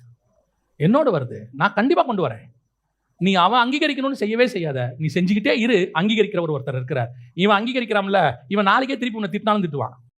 இன்னைக்கு உங்களை புகழ்றான்ல, நாளைக்கு அவன் என்ன செய்வான், திட்டவும் செய்வான். ஆனால் நம்மளை அங்கீகரிக்கிற ஒருத்தர் இருக்கிறார்ல, அவர் திட்ட மாட்டார், ஏற்றுக்கொள்ளுகிறவராக இருக்கிறார். அல்லேலூயா. 2வது, உண்மையாய் விசாரிக்கிற குணம் உங்களுக்கு இருக்கணும். அதை நீங்க உண்மையா செய்யுங்க, விசாரிக்க. என்ன இருக்கு, ஏதா இருக்கு, என்ன எஃபெக்ட் இருக்கு, என்ன நமக்கு பிரதிபலன், நான் போய் செய்யறதுல என்ன நமக்கு கிடைக்க போகுது, அதெல்லாம் வேண்டாம். நான் சொல்றேன், வலது கைக்கு தெரியாது செய்யறது, இடது கைக்கு தெரியாமையே இருக்கட்டுமே, தெரிகிறவருக்கு தெரிஞ்சா போதும். இன்னும் ஒரு விஷயம் நான் ஒருபடி மேல போய் சொல்றேன், இவங்கிட்ட அங்கீகாரம் கிடைக்காமல் இருப்பது நல்லது. ஏன் என்று சொன்னால் அதையும் சேர்த்து கொடுக்கிறவர் ஒருத்தர் மேல உட்கார்ந்திருக்கிறார். இவன் ஒருவேளை செஞ்சுட்டானா அந்த பலன் முடிஞ்சு போச்சு. நீங்க சொல்லிட்டீங்கன்னா அதுக்கான பலன் முடிஞ்சு போயிருச்சு. ஆனா சொல்லலைன்னா அதுக்கான பலன் அவரோடு கூட வருகிறது. சேர்த்து கொண்டு வருவார், பூமியிலையும் ஆசீர்வதிப்பார், வானத்திலும் ஆசீர்வதிப்பார். அடுத்து தீமோத்தேயு கிட்ட இருந்த 3வது மிக முக்கியமான காரியம் வாசிங்க. பிலிப்பியருக்கு நிருபம் 2ஆம் அதிகாரம் 21வது வசனம் வாசி. மற்றவர்கள் எல்லாரும் கிறிஸ்து இயேசுக்குரியவைகளை தேடாமல், இது 3வது சுபாவம். உங்களுடைய தேடுதல் எதன் மேல இருக்குது, உங்களுடைய எக்ஸ்பெக்டேஷன் எதன் மேல இருக்குது. இப்போ பிதா இயேசுவை அனுப்பினார். இயேசு எதற்காக பூமிக்கு வந்தார், வாசிங்க. லூக்கா 19:10 வாசிங்க. இழந்து போனதை தேடவும் ரட்சிக்கவுமே மனுஷகுமாரன் வந்திருக்கிறார் என்றார். அப்ப பிதா எதுக்கு என்ன அனுப்பி வச்சாரு? இழந்து போனதை தேடுறதுதான் மனுஷகுமாரனுடைய எண்ணம். அப்ப நான் எதுக்குரியதை தேடுறேங்கிறது ரொம்ப முக்கியம். இன்னைக்கு இப்ப இயேசுவை ஏற்றுக்கொள்வதற்கு முன்பதாக நீங்கள் உங்களுக்குரியதை 100% தேடி இருப்பீர்கள். உங்களுக்குரியதை 100% தேடுவீங்க. நீங்க தேடுறதெல்லாம் யாருக்குரியதா இருக்கும்? உங்களுக்குரியதாவே இருக்கும். எனக்கு வேணும், என்னுடைய வாழ்க்கைக்கு தேவையானது, என்னுடைய அன்றாட தேவைக்கானது, எதிர்காலத்துக்கு தேவையானது, அடுத்து குடும்பத்துக்கு தேவையானது, அடுத்து பிள்ளைகளுக்கு தேவையானது, இப்படி நம்ம தேடிக்கிட்டே இருப்போம். எப்ப நீங்க இயேசு கிறிஸ்துக்குள்ள வர தொடங்கிட்டீங்களோ உங்கள் தேடுதல் மாற வேண்டும். உங்கள் தேடுதல் என்னவா மாறணும்? அப்பதான் இயேசு உங்களை அனுப்ப முடியும், தேவன் உங்களை அனுப்ப முடியும். அனுப்புகிறவன் எப்படிப்பட்டவனாய் இருப்பான்? தங்களுக்குரியதை தேடாமல் தேவனுக்குரியதை தேடுகிறவனாய் இருப்பான். வசனம் சொல்லுது, மற்றவர்களோ கிறிஸ்து இயேசுக்குரியவைகளை தேடாமல் தங்களுக்குரியவைகளையே தேடுகிறார்கள். இன்னைக்கு நம்ம தேடுதல் எதன் மேல இருக்குது? இன்னைக்கு நம்முடைய தேடுதல் முழுக்க முழுக்க முழுக்க நமக்குரியதாவே இருக்குது. கிறிஸ்துவுக்குரியதை தேடுறோமா? கிறிஸ்து எதை தேட வந்தார்? இழந்து போனதை தேட வந்தார். அவர் இழந்து போனதெல்லாம் எடுத்தார்ன்றது அது ஒரு தனி சப்ஜெக்ட். அவர் எதெல்லாம் ஆதாம் இழந்தானோ எல்லாத்தையும் அவர் தேட வந்துட்டார். இப்ப நம்மளை அனுப்புறாரு. நம்ம எதை தேடுறோம்? இப்போ வேலை பார்த்துக்கிட்டு இருக்கிறோம். வேலை பார்க்கும்போது எதை தேடுறோம்? 30 நாள் முடிஞ்ச உடனே நமக்கு என்ன கிடைக்கும்? சம்பளம் கிடைக்கும். சம்பளத்தை வச்சு குடும்பத்துக்கு தேவையானதெல்லாம் வாங்குறோம். இதுதான் நம்முடைய தேடுதல். ஆனா ஒரு இடம் வரும், நீங்கள் தேவனுக்குரியதை தேட தொடங்குவீர்கள். தேவனுக்குரியதை நீங்க தேட தொடங்கும் போது இந்த உலகத்துக்குரியதை நீங்கள் தேட மாட்டீர்கள், அது தானாய் வரும். இப்ப பவுல் சாப்பிடாம இருந்தாரா? தீமோத்தேயு சாப்பிடாம இருந்தாரா? ட்ரெஸ் போடாம இருந்தாங்களா? இப்ப அவங்க டிராவல் பண்ணாங்களா இல்லையா? டிராவலுக்கு காசு கொடுக்கணுமா இல்லையா? டாக்ஸ் கட்டணுமா இல்லையா? எல்லாத்துக்கும் காசு வந்துச்சு தானே. அப்ப இதெல்லாம் தேவன் அவங்களுக்கு சந்திச்சார் தானே. சந்திக்காம இருந்தாரா? உடனே அடுத்த வார்த்தை, அவர்கள் எல்லாரும் துறவிகள். கல்யாணம் பண்ணி இருந்தா தெரியும். பேதுருக்கு கல்யாணம் ஆச்சா இல்லையா? எங்க போனாலும் மனைவியை கூட்டிட்டு போனாரா இல்லையா? பிலிப்புவுக்கு பெண் பிள்ளைகள் இருந்தாங்கன்னு இருக்கா இல்லையா? இப்ப கல்யாணம் ஆனவங்களும் இருந்திருக்காங்க தானே. அதுல கல்யாணம் ஆனவங்களும் சொத்தை வித்து கொண்டு வந்து வச்சாங்கன்னு இருக்குல்ல. அனனியா சப்பீரால் மாதிரி ஆட்கள்லாம் கொண்டு வந்து வச்சாங்கன்னு இருக்குல்ல. அப்ப கல்யாணம் ஆனவங்களும் இருந்தாங்க தானே. ஆனா அதற்கு நடுவில் அவர்கள் தங்களுக்குரியதை தேடாமல் கிறிஸ்துவுக்குரியதை தேடினார்கள். எத்தனை பர்சன்ட் நீங்க கிறிஸ்துவுக்குரியதை தேடுகிறீர்கள் என்பதுதான் எவ்வளவு தூரம் கர்த்தர் உங்களை அனுப்ப முடியும் என்பதை கர்த்தர் டிசைட் பண்ணுவார். உங்களுடைய தேவைகளை தேடுகிறதுக்கும் கிறிஸ்து உங்களை அனுப்புகிறதுக்கும் டிஃபரன்ஸ் இருக்கு. நிறைய ஒத்துமை இருக்குது. உங்களை கிறிஸ்து அனுப்ப வேண்டும் என்றால் உன் தேவைகள் கிறிஸ்துவுக்குரியதா இருக்கணும். இயேசு உங்களை அனுப்புறாரு. அதை வச்சுக்கிட்டு நீங்க உங்களுக்குரியதை தேடினீங்கன்னு வச்சுக்கோங்க, ஒரு நாள் கர்த்தர் உங்களை ரிஜெக்ட் பண்ணுவார். அங்கதான் பிரச்சனை இருக்குது. இப்போ கேயாசி ஊழியத்தை ஒப்பு கொடுத்து வந்துட்டார் எலிசா கிட்ட. வந்தாச்சு. இப்போ கேயாசி எதுக்குரியதை தேடுறாரு? தங்களுக்குரியதை தேடுகிறார். அவன் எதுக்குரியதை தேடி இருக்கணும்? கிறிஸ்துவுக்குரியதை தேடி இருக்கணும். கிறிஸ்துவுக்குரியதை தேடி இருந்தா எலியா கிட்ட இருந்தது எலிசாவுக்கு எப்படி வந்துச்சு? 2 மடங்கு. எலிசா கிட்ட இருந்து கேயாசிக்கு எப்படி வந்திருக்கும்? 4 மடங்கு. இப்போ அவன் தேவை எதன் மேல இருக்குது? தனக்குரியது மேல இருக்குது. அதனுடைய விளைவு அவன் சொல்றான், தோப்புகளை வாங்க போற, திராட்சை தோட்டத்தை வாங்க போற, ஒலிவ தோப்பு வாங்குவே, வீடு வாங்குவே, எல்லாம் வாங்குவே. ஆனா இதனுடைய முடிவு குஷ்டமாக இருக்கும். ஆனா நீ எதையும் வாங்க மாட்ட. அதனுடைய முடிவு நீ பரத்துக்கு ஏறி போகிறதாக இருக்கும். இதுதான் கிறிஸ்துவுக்குரிய தேடுவதற்கும் தேவனுக்குரிய தேடுவதற்குமான டிஃபரன்ஸ். நீ தேவனுக்குள்ள வளர வளர வளர உன் தேவை குறைஞ்சிக்கிட்டே போகணும். உன் தேவை குறையவே இல்லை, உன் தேவை அப்படியே இருக்குது அப்படின்னா நீ கிறிஸ்துவுக்குள்ள வளரல, கிறிஸ்து உன்னை அனுப்ப முடியாதுன்னு அர்த்தம். இன்னைக்கு ஊழியத்தில் மட்டும் இல்ல, உலக வாழ்க்கையில நான் சொல்றேன், உங்கள் தேவைகள் எதை குறித்து இருக்கிறது? ஒரு பீரியட்ல உங்களுக்கு தேவையே இருக்காது, ஆனால் எல்லாம் நிறைவா இருக்கும். இயேசு சொல்றாரு, நீங்கள் ஒப்பொழுது நேரத்தில் எதையும் கேட்க மாட்டீர்கள், ஆனால் உங்களுக்கு எல்லாம் நிறைவாக இருக்கும். இப்போ நான் சொல்றேன், நீங்க கிறிஸ்துவுக்கு முழுசா தேட தொடங்குங்க. உங்களுக்கு என்ன தேவையோ அதை பரலோகம் பார்த்துக்கொள்ளும். ஆனா அது லக்ஸூரியா இருக்காது, நீடா இருக்கும், தேவையாக இருக்கும். அதை பரலோகம் கன்ஃபார்மா பார்த்துக்கும். நம்முடைய தேவன் நம்மளை சட்ட துணிமணி இல்லாம, சாப்பாடு இல்லாம நடுத்தரில் விடுற தேவனே கிடையாது. கன்ஃபார்மா எல்லாம் கொடுத்துருவார். ஆனா நீங்க தேடுறது தேவனுக்குரியதாக இருக்கணும். கிறிஸ்துவின் ஸ்தானத்துல உட்கார்ந்துகிட்டு நீங்க உலகத்துக்குரியதை தேடினீங்கன்னா, தங்களுக்குரியதை தேடினீங்கன்னா பரலோகம் அனுமதிக்காது. நீங்க கிறிஸ்து உங்களை அனுப்பணும்னா நீங்கள் கிறிஸ்துவுக்குரியதை தேடுகிறவர்களாய் காணப்பட வேண்டும். உங்கள் தேவைகள் என்னன்னு பாருங்க. அதுவே உங்களுக்கு சொல்லிடும் உங்களுடைய ஆசை எது மேல இருக்குது, உங்க வாஞ்சை எது மேல இருக்குது. ஒரு இடத்துல வர முடியும், நான் சொல்றது முடியும். ஒரு இடத்துல இந்த பூமியில் எனக்கு தேவையில்லை, எதுவுமே எனக்கு இன்ட்ரெஸ்ட் இல்லை, ஆசை இல்லை, அது எல்லாத்தையும் பரலோகம் கொடுத்துருக்கு, எனக்கு எதுவுமே இன்ட்ரெஸ்ட் இல்லை, என்னுடைய தேவையெல்லாம் கிறிஸ்து, என்னுடைய தேவையெல்லாம் கிறிஸ்து. நீங்கள் வருவீங்க பாருங்க, அப்போ நான் சொல்றதுனுடைய முழு பவர் உங்களுக்கு புரியும். அது ஒரு சூப்பரான லைஃப். அந்த லைஃப் நீங்கள் உங்களுக்கு பிடிச்ச கலர் என்ன, அது என்ன கலரில் இருந்தாலும் சட்டையை போட்டு போவாங்க, அது ஒரு பிரச்சனையே இல்லை. உங்களுக்கு ரொம்ப பிடிச்சது என்ன? ஒரு பீரியடில் நம்ம சொல்லுவோம், எனக்கு பகலில் இப்படி இருந்தால் தான் முடியும், மத்தியானம் எனக்கு இந்த மாதிரி ஐட்டம் வேணும், நைட்டில் நமக்கு இப்படி இருந்தால் தான் சாப்பிட முடியும் அப்படின்னு சொல்லுவோம். ஒரு இடத்துல இது எதுவுமே இருக்காது. எதை வேணாலும் சாப்பிட்டு போயிட்டே இருப்போம். எங்கே வேணாலும் என்ன கிடைக்குதோ அதை சாப்பிட்டு போயிட்டே இருப்போம். நமக்குன்னு ஒரு டிசைன் இருந்திருக்கும். அந்த டிசைனை உடைக்கிறது தான் கிறிஸ்துவுக்குரியதை தேடுறது. நான் இப்படி தான், நான் ஆக்சுவலாங்க ஒரு ஸ்ட்ரைப்டு போட்ட ஷர்ட்ஸ் மட்டும்தான் போடுவேன்.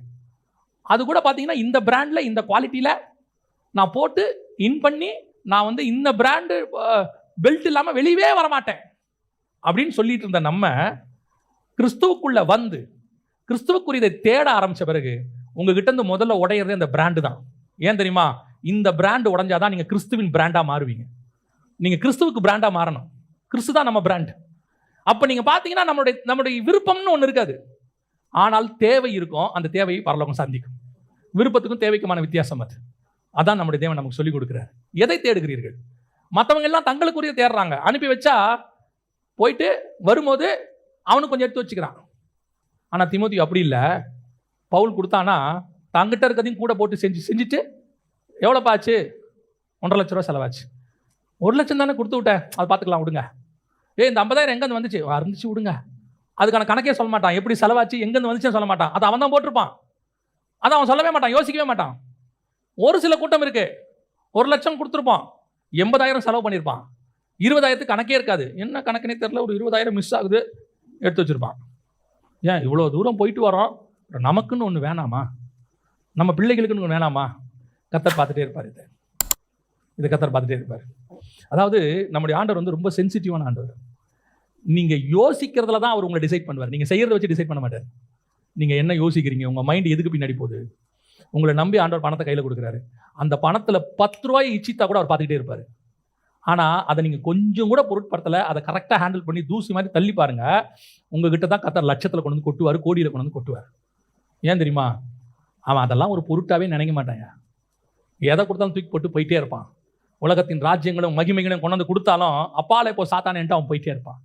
ஏன்? நான் தேட வந்தது இதை அல்ல, நான் தேட வந்தது இழந்து போன ஆத்துமாக்களை. நான் ராஜ்யத்தை ஜெயிக்கணும்னா 2 தூதனை கூட்டு வந்தா போதும், மொத்த பூமியும் ஜெயிச்சுட்டு போயிடுவார். அவர் மொத்த ராஜ்யத்தையும் கையில் கொண்டு போயிடுவார். அவர் சொல்றாரு, போட இதுக்கா நான் வந்தேன். பல நேரங்களில் நான் ஊழியத்துக்கு வருகிறவர்களை பார்த்து சொல்லுவேன், கிறிஸ்து அப்போஸ்தலரை கூப்பிட்டாரு அனுப்பலான்னு, வாங்கப்பா உங்களுக்கு அப்போஸ்தலன் பேர் வச்சுட்டேன், அனுப்ப போறேன், ரெடி அப்படின்னு சொல்ற நேரத்தில் ஒருத்தர் கேட்கறான், எல்லாவற்றையும் விட்டு வந்தோமே எங்களுக்கு என்ன கிடைக்கும்? டே, நான் உன்னை அனுப்புறது வேற விஷயத்துக்குடா, நீ எதை எதிர்பார்க்குற? அவன் சொல்றான், இல்ல இந்த பணக்கார வாலிபன் எதையும் விட மாட்டேன்னு சொல்லிட்டான், அவன் பணத்தை விட மாட்டேன்ட்டான். நம்ம ஆளு போட்டு விட்டு வந்தவர், அவர் கேட்கிறாரு, எல்லாவற்றையும் விட்டு வந்தோமே எங்களுக்கு என்ன கிடைக்கும்?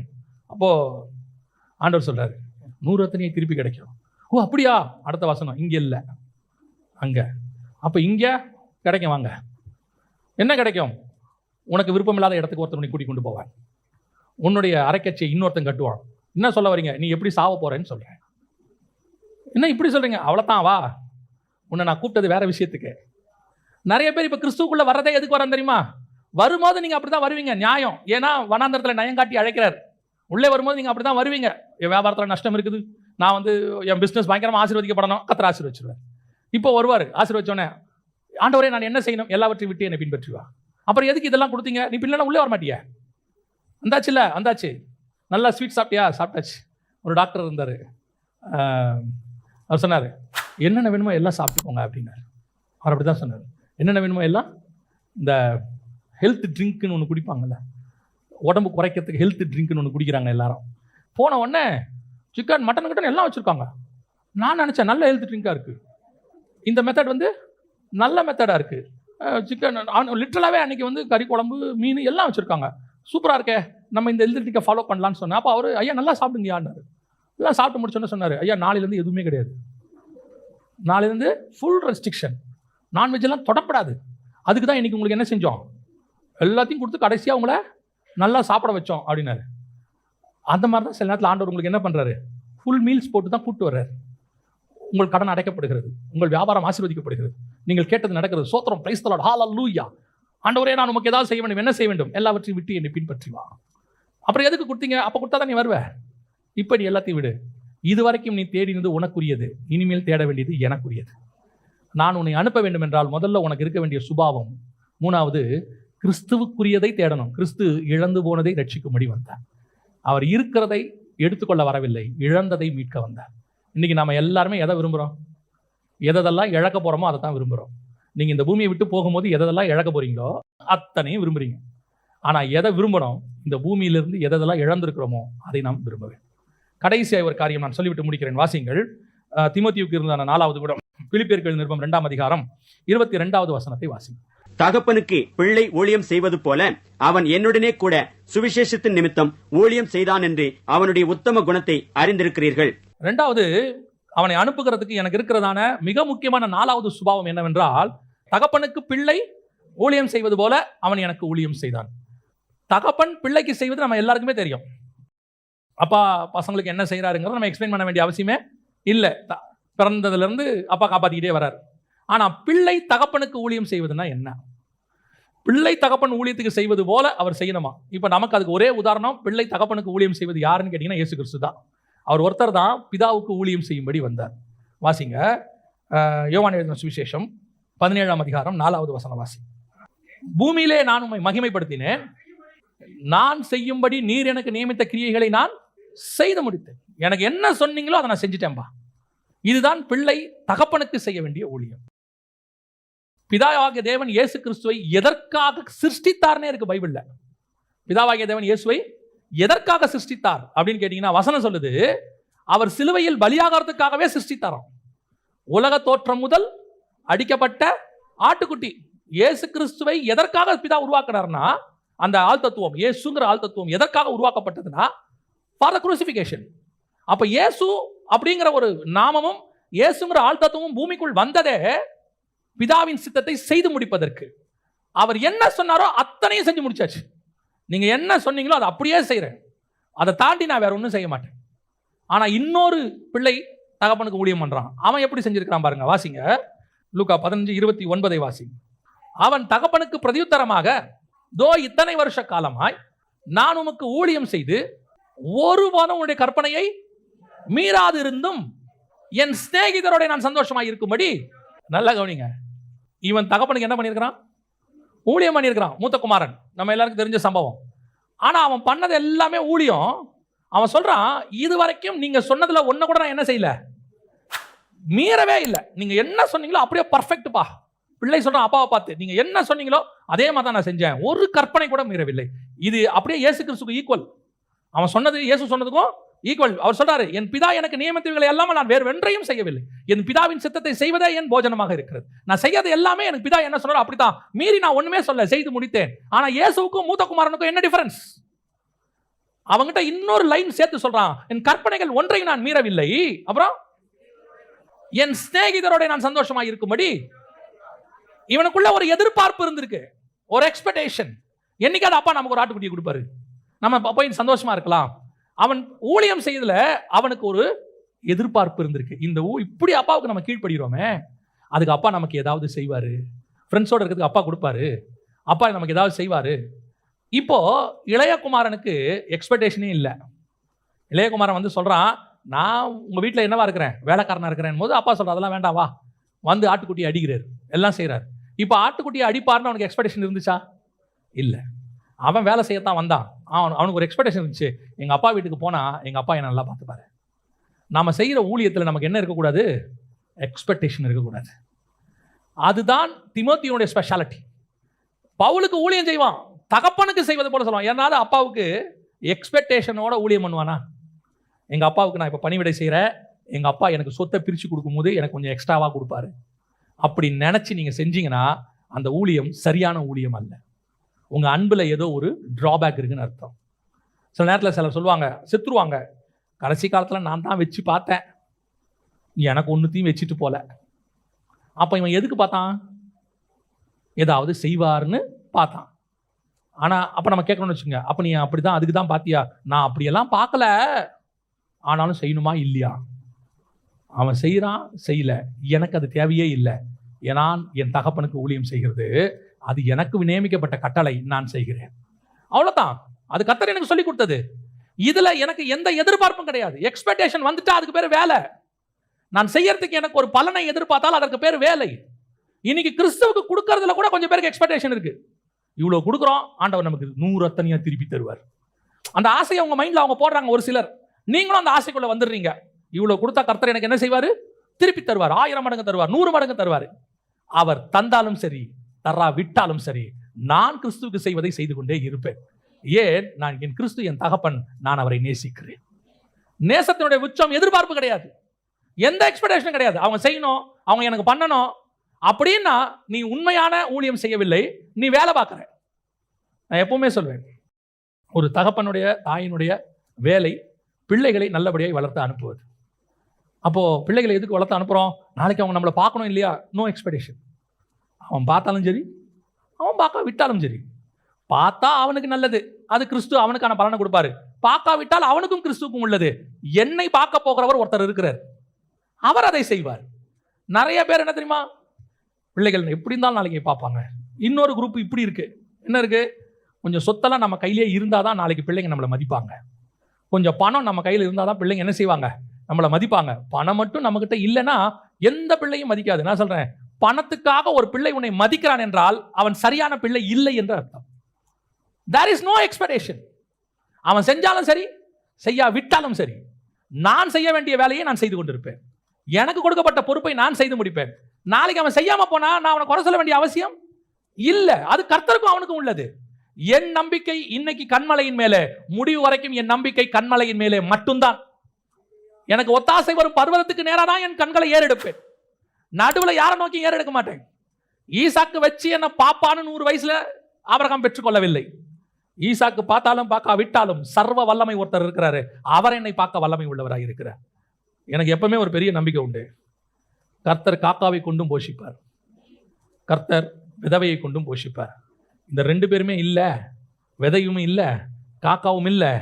இதுக்கப்புறம் மனுஷன் உதவி இல்லாமல் எப்படி போஷிப்பாரு? அதெல்லாம் ரொம்ப ஓவரா பேசுறீங்கன்னா, என் தேவன் தூதனை கொண்டு போஷிக்க வல்லமை உள்ளவராகவே இருக்கிறார். God can bless me in any way. My expectation is only on God. வேற யாரை நோக்கியும் கிடையாது. இன்னைக்கு நிறைய பேர் தகப்பனுக்கு ஊழியம் செய்வது போல செய்யல, மேலதிகாரிக்கு ஊழியம் செய்யற மாதிரி செய்றாங்க. கிறிஸ்துவுக்காக இவ்வளோ ஊழியம் பண்ணோம், ஆண்டவர் நமக்கு இதெல்லாம் திருப்பி தந்தார். ஊழியம் பண்ணதுனால திருப்பி தரல அப்படின்னா பார்த்தா பவுலுக்குலாம் எவ்வளோ கொடுத்துருக்கணும் இல்லையா? தீமோத்தேயுவுக்கு எவ்வளோ கொடுத்துருக்கணும்? அவர் எதுக்கு தந்தாரு? உங்களுக்கு தேவை இருந்துச்சு தந்தாரு. இப்போ நீங்கள் அதையும் தாண்டி வேற விதமாக அதை வச்சுக்கிட்டீங்க, அது வேற விஷயம். நான் ஊழியம் செய்வது, நான் வேலையை விட்டு எதுக்கு வரேன் அப்படின்னு சொல்லுவாங்க. நான் வேலையை விட்டு எதுக்கு வந்தேன்? அன்னைக்கு ஊழியத்துக்கு ஒன்றும் இல்லாமல் வந்தேன். கர்த்தர் இன்னைக்கு 100 மடங்கு ஆசீர்வதிச்சிருக்கிறார். வேலையை விட்டதுனாலையோ அல்லது நான் ஊழியம் பண்ணதுனாலையோ கர்த்தர் என்னை ஆசீர்வதிக்கல. நான் ஒருவேளை ஊழியம் பண்ணாமல் வேலை பார்த்துக்கிட்டு இருந்தாலும் கர்த்தர் என்னை ஆசீர்வதிப்பார். ஏன் தெரியுமா? என் தகப்பனுக்கு என்கிட்ட எந்த பாரபட்சமும் கிடையாது. அவர் எனக்கு தகப்பன், அவ்வளவுதான். அவர் தீயோருக்கே மழையை பெய்ய பண்ண வைக்கிற தேவன். எனக்கு எப்படி கொடுக்காம இருப்பாரு? எனக்கு தான் இந்த அளவுகோல் எல்லாம் இருக்கு, எனக்கு தான் சில எக்ஸ்பெக்டேஷன்ஸ் இருக்குது. என் தகப்பனுக்கு என்கிட்ட எக்ஸ்பெக்டேஷனே கிடையாது. நான் இளையகுமாரனை எப்படி நேசிக்கிறேனோ அப்படியே தான் மூத்த குமாரனையும் நேசிக்கிறேன். இளையகுமாரன் சொத்தை பாதி எடுத்துட்டு போனா, நீ எடுத்துட்டு போனாலும் உனக்கே அதே பதில் தான் நான் சொல்லியிருப்பேன். நீ திரும்பி வந்தாலும் உனக்கு ஒரு ஆடு நான் அடிச்சிருப்பேன். நீ கேட்டு இருந்தா நான் உனக்கு 10 ஆடு அடிச்சு கொடுத்துருப்பேன். ஆனா உன் எக்ஸ்பெக்டேஷன் என்ன தெரியுமா? அப்பா ஒன்று அவனுக்கு தான் செய்யறாரு, எனக்கு ஒன்றும் செய்யல. உனக்கு தான் இந்த பாகுபாடு. இப்பவும் சொல்றேன், நம்முடைய நம்பிக்கை முழுவதும் தேவன் மேல. தேவன் எதுக்கு அப்புறம் பிள்ளைகளை கொடுத்திருக்கிறார்? நமக்கு உதவி செய்வதற்கு தானே. அது அவனுக்கு வச்ச ஆசீர்வாதம். உன் தாய் தகப்பனை கனம் பண்ணா உனக்கு நீடி தாய்ஸ். நீ செய்யலையா?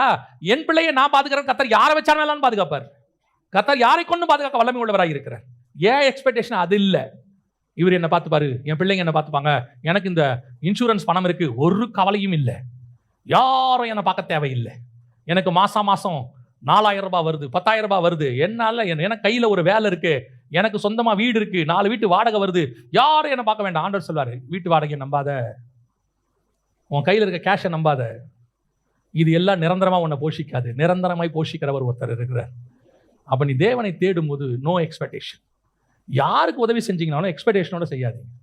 யாருக்கு போய் நீங்க ஒரு ஏழைக்கு செய்றீங்களா, திருப்பி செய்வாங்கன்னு நினைச்சு செய்யாதீங்க. செய்யாவிட்டாலும் தோத்திரம். ஏன்?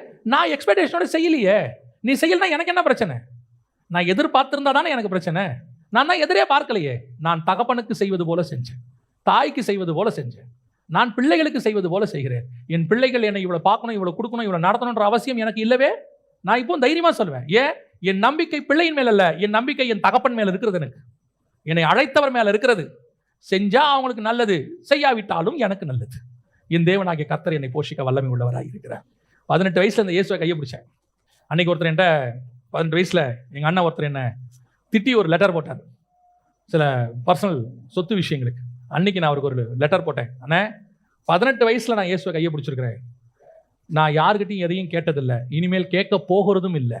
என் தேவனாகிய கர்த்தர் என்னை நடத்த வல்லமை உள்ளவர் நான் நம்புறேன். சொல்லுவேன், இன்னைக்கு நான் இயேசுவை கையை பிடிச்சி 31 வருஷம் ஆகுது. நான் ஆண்டவரை ஏற்றுக்கொண்டு இதுவரைக்கும் என்னை போஷித்தேன்னு, என்னை காப்பாத்தினேன்னு சொல்ற அதிகாரம் என் தேவனாகிய கர்த்தர் ஒருத்தருக்கு மட்டும்தான் உண்டு. இதுவரைக்கும் யார் வீட்டு வாசப்படிக்கு போய் நான் நின்னதில்லை, கையேந்தினதில்லை, கேட்டதில்லை, யாருக்கிட்டையும் போய் கேட்டதில்லை. ஊழியத்துக்கு போகிறோம், ஆஃபரிங் கொடுக்குறாங்க, அது வேற. நான் போய் யாருக்கிட்டையும் எனக்கு இவ்வளோ கஷ்டம், என் குடும்பத்தை நடத்தணும், கொஞ்சம் அந்த மாதத்துக்கு ஏதாவது ஹெல்ப் பண்ணுங்க, கேட்டதே கிடையாது.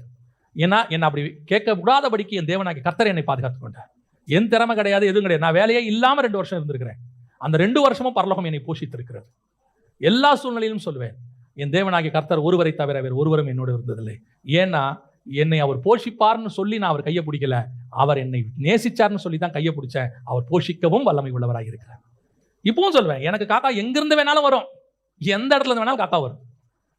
காக்கா வரலையா, கர்த்தர் ஏதோ விதவை வீட்டை ரெடி பண்ணிட்டாருன்னு அர்த்தம். நம்மளுக்கு கொடுப்பாரு. இல்லை காக்காவும் இல்லை விதவையும் இல்லையா, நோ வரிஸ், பரலோகம் வேற ஒன்று சூப்பர் நேச்சுரல் ரெடி பண்ணிருச்சுன்னு அர்த்தம். நம்மை நடத்துகிறவர் அப்படிப்பட்டவர்.